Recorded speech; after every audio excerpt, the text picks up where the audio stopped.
That is a bolt and a half, isn't it? And that should be the final pieces holding the engine to the rear frame. With that all disconnected, we should be able to raise the car up and the engine should stay on the floor.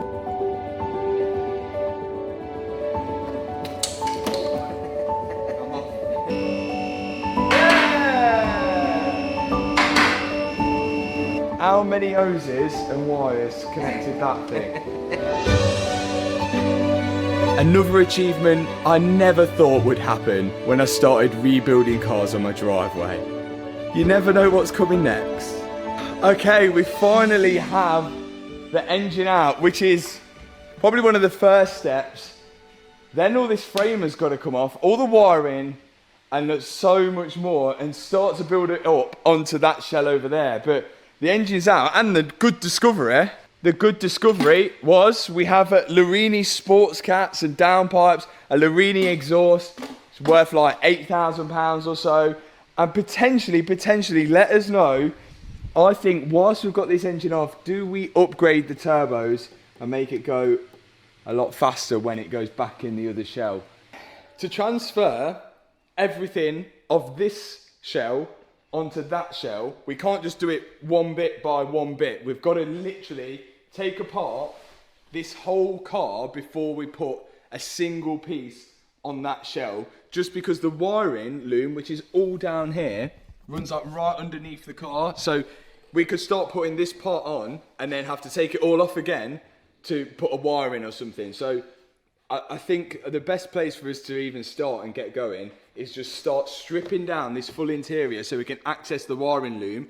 And I think what McLaren would probably do when they build the car is put the wiring loom in first. Maybe. But that's what we're gonna try. So out comes each and every single bit of trim from the McLaren, including weird sensors. Oh, there's actually not as much as I thought. So look, there's a hose on that, and then there's a hose which goes through this tube, down, and then onto the... Is this to make induction noise in the car? That's the only thing we thought these weird parts were for. Maybe one of you guys know. Next step, we're moving on to the center console. I think once we get this out, we should be able to get the dashboard out as well.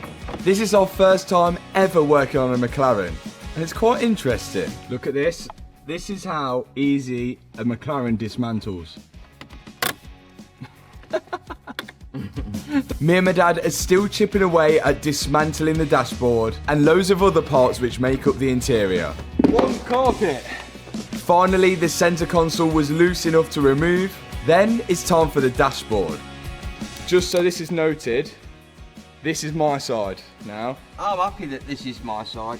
I think we should be able to lift out the dashboard by undoing these two bolts on my side, the two other bolts on my dad's side, and then undoing the bolt which holds the steering column to the steering rack.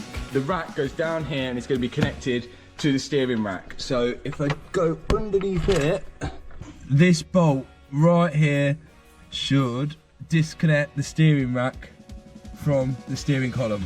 If this actually works, it could save us a lot of time. That means we'll be lifting out the dashboard with the steering wheel connected and all of the trims and electrical connectors on it as well. There's a few plugs left to undo and the dash was actually moving. And once we pulled it away, we realised there was even more plugs to disconnect. So then it was just about out.